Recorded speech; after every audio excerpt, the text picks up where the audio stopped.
Betul. Yang tadi alkohol, merokok. Faktor dan- resiko. Oh, faktor resiko. Faktor resiko. Faktor resiko. Berarti faktor resiko dan penyebab itu beda atau sama? Beda sebenarnya. Faktor resiko tuh kayak misalnya saya mengidap anoreksia nervosa gitu ya. Apa namanya, gangguan malabsorpsi makanan kayak gitu. Saya mengidap suatu defisiensi kalsium, anemia defisiensi besi. Nah, itu membuat faktor resiko terhadap apa namanya, terhadap osteoporosis makin tinggi.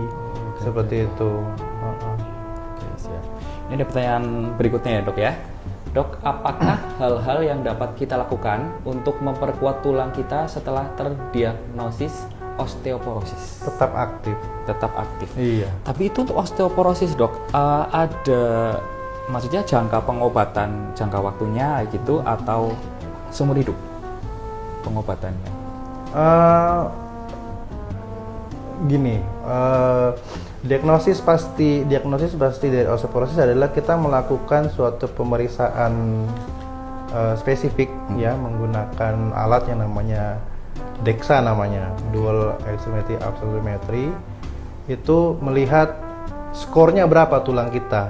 Kalau misalnya skor T-score, namanya T-score dari BMD tersebut atau bone mineral densitometry tersebut kurang dari 1, tulang kita normal.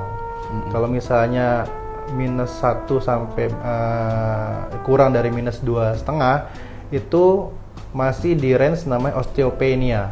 Osteopenia itu kepadatannya sudah berkurang, memang sudah mengalami pengurangan, tapi belum terjadi osteoporosis. Tapi kalau sudah lebih dari rentang -2,5 T-score-nya, itu sudah confirm osteoporosis gitu. Bahkan kalau berkelanjutan jadi severe osteoporosis, di mana fragility fracture itu sangat mungkin terjadi untuk trivial injury. Trivial injury itu adalah injury di mana cedera-cedera ringan gitu yang bisa menyebabkan patah tulang. Betul ya. Kayak gitu. Oke. Tapi untuk angka itu, Dok, apakah bisa berubah? Misal ketika angkanya rendah dan hampir terdiagnosa osteoporosis, kemudian dapat terapi, apakah angkanya akan naik? Bisa.